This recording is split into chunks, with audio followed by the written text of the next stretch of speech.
نزول ہے کیونکہ تورات اور انجیل میں یوسف علیہ السلام کے واقعے کو بڑے اہتمام سے بیان کیا گیا ہے۔ یہودی نبی صلی اللہ علیہ وسلم کی خدمت میں آئے یہ پوچھنے کے لیے کہ وہ جانچنا چاہتے تھے کہ کیا واقعی آپ اللہ کے سچے پیغمبر ہیں، کیونکہ اگر واقعی سچے پیغمبر ہوں گے تو تورات نے بھی یوسف علیہ السلام کا واقعہ بیان کیا، انجیل نے بھی یوسف علیہ السلام کا واقعہ بیان کیا، تو محمد صلی اللہ علیہ وسلم کو بھی اللہ وحی کے ذریعے یہ واقعہ بتائے گا۔ تو انہوں نے بڑے مبہم انداز میں نبی سے سوال کیا کہ آپ ہمیں یہ بتا دیں کہ بنی اسرائیل کا جو وطن تھا وہ تو فلسطین تھا، شام تھا، تو بنی اسرائیل یہ مصر کیسے چلے گئے؟ فرعون سے مقابلہ ہوا بنی اسرائیل کا مصر میں، موسیٰ علیہ السلام آئے، تو یہ واقعہ کیا ہوا تھا؟ تو نبی صلی اللہ علیہ وسلم پر پوری سورہ یوسف نازل ہوئی، اور کیا خوبصورت اور بہترین انداز میں اللہ نے یوسف علیہ السلام کے واقعے کو بڑی بلاغت کے ساتھ، میں بار بار کہتا ہوں کہ اردو میں وہ بلاغت یا انگلش میں وہ بلاغت نہیں آئے گی، وہ تو عربی، جب آپ قرآن کو عربی میں سمجھیں گے تو بلاغت آئے گی۔ اسی وجہ سے ہم اتنا ترجمے کو، گرامر کو فوکس کر رہا ہوں میں، کہ لوگوں کو، جو بھی ہمارے لسنر ہیں، ان کو قرآن کی زبان میں سمجھ میں آئے۔ تو پوری سورہ یوسف نازل ہوئی، تو اور اللہ نے پوری ڈیٹیل بیان کر دی کہ یوسف علیہ السلام کیسے، یعنی بنی اسرائیل جو تھے وہ کیسے شام سے مصر منتقل ہوئے۔ تو اللہ تعالیٰ نے اس سورت کی ابتدا فرمائی الف لام را، یہ حروف مقطعات میں سے ہے، تلک آیات الکتاب المبین، یہ آیات ہیں کتاب کی جو واضح اور روشن کتاب ہے، یعنی قرآن کی آیات ہیں جو ہم آپ کو سنا رہے ہیں۔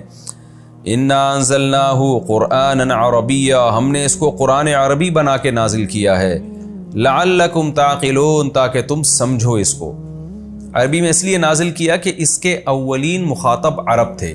آج بعض ملحد لوگ یہ اعتراض کرتے ہیں کہ قرآن عربی میں کیوں آیا، تو اس کا آسان جواب یہ کہ کسی اور زبان میں آتا تو کہتے اس زبان میں کیوں آیا؟ تو بھائی کسی نہ کسی زبان میں تو نازل کرنا ہی تھا نا، کوئی ایک تو اصل زبان ہوتی، پھر آگے اس کے ترجمے ہو کے دوسری زبانوں میں ٹرانسلیشن ہو جاتی اس کی، تو اس کے لیے اللہ نے عربی زبان کی سلیکشن کی ہے، اور اس کی بڑی وجہ یہی تھی کہ محمد صلی اللہ علیہ وسلم کی جو آپ کی جو مادری زبان تھی، یا آپ جس قوم میں تھے تو ان کی زبان عربی تھی، تو یہ کیسے ممکن ہے کہ محمد صلی اللہ علیہ وسلم کو پیغمبر بنایا جا رہا ہوتا اور جو آپ پر کتاب نازل کی جا رہی ہے وہ فارسی زبان میں ہوتی؟ تو یہ تو بالکل ایک حماقت کی بات ہوتی۔ تو اس پر اعتراض ہونا چاہیے کہ محمد صلی اللہ علیہ وسلم کی سلیکشن کیوں ہوئی؟ اس کا قرآن نے جگہ جگہ معقول جواب دیا ہے کہ یہ تو ہمارا کام ہے کہ ہم فیصلہ کریں گے کہ کس کو پیغمبر بنانا ہے، کس کو نہیں بنانا۔ تو نبی صلی اللہ علیہ وسلم کو اللہ تعالیٰ نے نبوت کے لیے جو سلیکٹ کیا، تو اس کی وجہ یہی تھی کہ آپ صلی اللہ علیہ وسلم سے زیادہ کوئی بھی اس کام کا، اس نبوت کا بوجھ اٹھانے کا اہل نہیں تھا۔ تو اللہ نے جب نبی صلی اللہ علیہ وسلم کا اور عرب قوم کا، جو قریشی تھے، ان لوگوں کا انتخاب کیا، تو ظاہر قرآن انہی کی زبان میں آتا تاکہ وہ سمجھتے اور پھر ان کے ذریعے آگے دنیا سمجھتی۔ تو قرآن کہتا ہے ہم نے اس کو عربی میں نازل کیا تاکہ تم سمجھو، اور اس کے علاوہ بھی بہت ساری خصوصیات عربی زبان کی جو بڑے بڑے محققین اعتراف کر چکے ہیں کہ قرآن کے لیے جو عربی کا انتخاب کیا گیا اس کی بہت ساری وجوہات ہیں، اور اس میں عربی زبان میں کچھ ایسی چیزیں ہیں جو بعض دوسری زبانوں میں نہیں ہیں۔ اس طرف میں جاؤں گا تو بات لمبی ہو جائے گی، لیکن یہ سلیکشن اللہ کی طرف سے بلا وجہ نہیں ہوئی، ایک اتفاق نہیں ہے، بلکہ اس میں بہت بڑی بڑی حکمتیں تھیں۔ نحن نقص علیک، ہم آپ کو سناتے ہیں احسن القصص، واقعات میں بہترین واقعہ۔ تو احسن القصص تمام واقعات میں سب سے بہترین، تو دیکھیں عبرت کے لحاظ سے تو قرآن کی تمام صورتیں سب سے بہترین ہی ہیں۔ تو اس صورت میں جو ہمیں امتیاز نظر آتا ہے نا باقی صورتوں کی نسبت، وہ ہے حسن ترتیب۔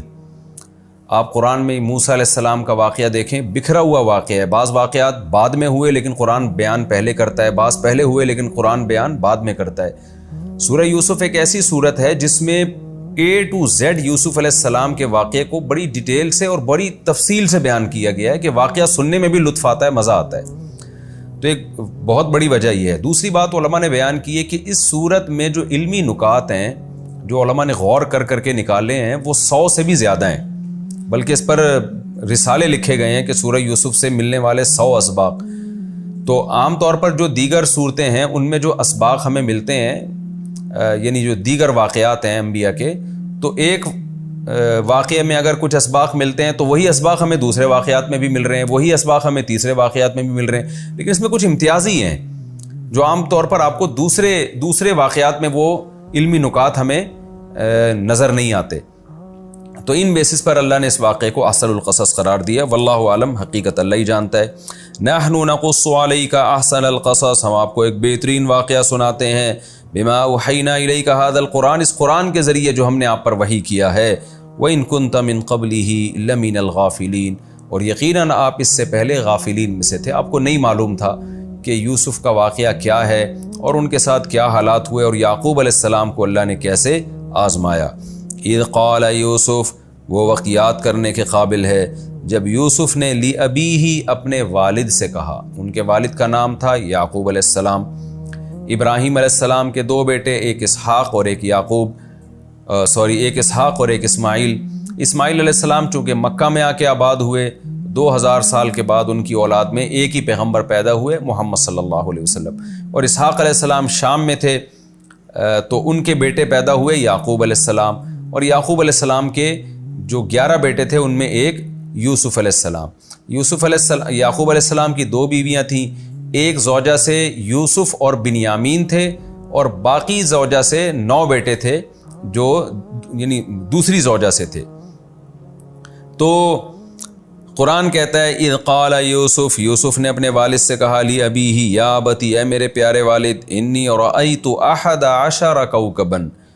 یہ بالغ ہونے سے پہلے یوسف علیہ السلام کو خواب آیا، جب بالغ تو نہیں تھے لیکن سمجھداری پیدا ہو چکی تھی. انہوں نے عرض کیا، اے میرے والد، میں نے خواب دیکھا کہ میں نے دیکھے 11 ستارے، والشمس والقمر، اور سورج اور چاند، رأیتہم، میں نے ان سب کو دیکھا، لی ساجدین، وہ مجھے سجدہ کر رہے ہیں.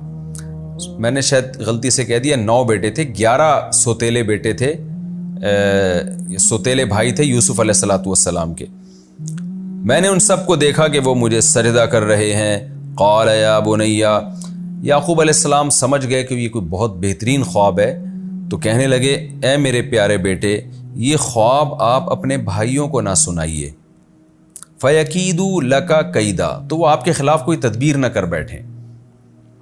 یعنی یعقوب علیہ السلام کو اس بات کا خطرہ ہوا کہ جب بھائیوں کے سامنے، وہ بھائی بھی سوتیلے ہیں، ان کو یہ خواب سنائیں گے تو ان کے دل میں حسد پیدا ہوگا کہ ہمارے اس بھائی کو اتنے اچھے خواب آ رہے ہیں، اتنے خوبصورت خواب آ رہے ہیں. وہ پہلے ہی جلتے تھے، حسد کرتے تھے کہ یوسف علیہ السلام میں کچھ ایسی صفات تھیں جن کی وجہ سے یعقوب علیہ السلام ان سے محبت زیادہ کیا کرتے تھے. تو اس کی بیس پر ان کے دل میں پہلے ہی حسد ہے. باپ اپنی اولاد کو زیادہ جانتا ہے، تو انہوں نے کہا کہ اپنے بیٹوں کو، دوسرے بھائیوں کو نہ سنانا، ان میں حسد کی آگ زیادہ بڑھ جائے گی، اور ایسا نہ ہو کہ تمہارے خلاف کوئی تدبیر کر دیں. ان الشیطان للانسان عدو مبین، بے شک شیطان انسان کا کھلا ہوا دشمن ہے، وہ تمہارے بھائیوں کو تمہارے خلاف ورغلائے گا. وَكَذَلِكَ يَجْتَبِيكَ رَبُّكَ، اب خواب کی تعبیر بتاتے ہوئے کہنے لگے کہ اس طرح سے مجھے لگتا ہے کہ تمہارا رب تمہیں منتخب کرے گا. یعنی تمہیں جو خواب دکھایا گیا ہے، یہ کچھ علامتیں، کچھ اشارے اللہ کی طرف سے مل رہے ہیں کہ تمہارے ساتھ اللہ کے کچھ الگ معاملات ہونے والے ہیں. وَيُعَلِّمُكَ مِن تَأْوِيلِ الْأَحَادِيثِ، اور اللہ تمہیں خوابوں کی تعبیر بھی سکھائے گا. اب یعقوب علیہ السلام نے یہ کیسے اندازہ لگایا اس خواب کے ذریعے کہ اللہ ان کو خوابوں کی تعبیریں سکھائے گا؟ اس کے بارے میں قرآن و سنت خاموش ہے. یہ یعقوب علیہ السلام کی یا تو فراست تھی، یا ان کو اللہ نے وحی کے ذریعے بتایا کہ اللہ تعالیٰ یوسف علیہ السلام کو خوابوں کی تعبیروں کا علم دینے والے ہیں. وَيُتِمُّ نِعْمَتَهُ عَلَيْكَ، اور اللہ اپنی نعمت آپ پر مکمل کرے گا. یعنی اللہ نے آپ پر یہ تو انعام کیا کہ آپ کو ایک ایمان والے گھر میں پیدا کیا، پیغمبر کی اولاد بنایا، یہ بڑے بڑے انعامات ہیں. پھر یعقوب علیہ السلام یوسف علیہ السلام سے اس لیے بھی بے پناہ محبت کرتے تھے کہ ان میں دیگر بھائیوں والی خامیاں نہیں تھیں، بلکہ بہت زیادہ گاڈ گفٹڈ کچھ صلاحیتیں تھیں ان کے اندر. ان میں پرہیزگاری تھی، تقویٰ تھا. بچپن سے ہی وہ دیکھ رہے تھے کہ یہ جو میرا بیٹا ہے یہ دوسروں سے ممتاز ہے. کچھ چیزیں ہوتی ہیں نا بچوں میں، ہوتی ہیں کچھ اخلاقی طور پہ، بچے جھوٹ بھی بول لیتے ہیں، بچے چوری بھی کر لیتے ہیں، کچھ طرح کی چیزیں ہوتی ہیں جن میں وہ مکلف نہیں ہوتے، ان کو گناہ نہیں ملتا. لیکن بعض بچے ایسے ہوتے ہیں بچپن سے ہی ان کے اندر ایک رشد و ہدایت ہوتی ہے، ان میں لالچ ذرا بھی نہیں ہوتی، وہ دوسروں کو اپنی ذات پہ ترجیح دے رہے ہوتے ہیں. تو ایسی کچھ بہت ساری اخلاقی صفات یعقوب علیہ السلام نے یوسف علیہ السلام میں دیکھی تھیں، جن کی بیس پر وہ ان سے محبت بھی بہت زیادہ کرتے تھے اور اس خواب کے بعد انہوں نے اندازہ لگا لیا کہ یوسف کو جو اللہ نے صلاحیتیں دی ہیں، جو نعمتیں دی ہیں، اللہ ان نعمتوں کی تکمیل کرنا چاہتا ہے، یعنی اور زیادہ ان نعمتوں کو بڑھانا چاہتا ہے، کہ اللہ ان سے کوئی بہت بڑا کام لینا چاہتا ہے۔ وعلی آل یعقوب، اور اللہ آپ پر اپنی نعمت کو مکمل کرے گا، اور آپ پر بھی اور آل یعقوب پر بھی، یعنی میری آل پر بھی، میری آل پر بھی اللہ تعالیٰ یہ نعمت مکمل کرے گا۔ یہ یعقوب علیہ السلام نے کیوں فرمایا؟ وہ جانتے تھے کہ ابراہیم علیہ السلام سے اللہ نے بہت ساری قربانیاں لی تھیں، ان قربانیوں کے صلے میں اللہ نے ابراہیم سے یہ وعدہ کیا تھا کہ میں آپ کی اولاد کو بھی نبوت سے نوازوں گا، آپ کی اولاد میں بھی خیر پیدا ہوگی۔ تو یعقوب علیہ السلام تو پیغمبر تھے جو ابراہیم علیہ السلام کے پوتے تھے، تو یعقوب علیہ السلام کو یہ خیال ہوا کہ میری اولاد میں بھی اللہ اگر نبوت کو جاری کرے گا تو ظاہر آل یعقوب پر احسان ہوگا نا، تو وہ میرے بیٹے یوسف کے ذریعے اللہ کرنا چاہتا ہے۔ اس خواب سے مجھے لگ رہا ہے کہ جو اللہ نے ہمارے خاندان پر ایک خاص فضل کیا ہے، تو اس فضل کا جو فضل چلے گا نا ہماری نسلوں میں، یوسف کے ذریعے اللہ چلانا چاہتے ہیں۔ اس لیے فرمایا کہ اللہ اپنی نعمت کو مکمل کرنا چاہتا ہے آپ پر اور آل یعقوب پر، کما تمہا علی ابویک، جیسے کہ اللہ نے اپنی نعمت کو مکمل کیا تھا آپ کے دو باپوں پر، یعنی باپ اور دادا پر۔ وہ باپ کون تھے؟ ابراہیم اور اسحاق۔ جیسے اللہ نے ان پر اپنا فضل کیا تھا، تو اللہ آپ کے ذریعے آل یعقوب پر اپنا مزید فضل کرنا چاہتا ہے۔ ان ربک علیم حکیم، بے شک تیرا رب جاننے والا اور حکمت والا ہے، اسے پتہ ہے کہ کس کو میں نے نبوت دینی ہے، کس پر اپنی نعمت کو تمام کرنا ہے، اور حکمت بھی ہے اس میں، وہ بغیر حکمت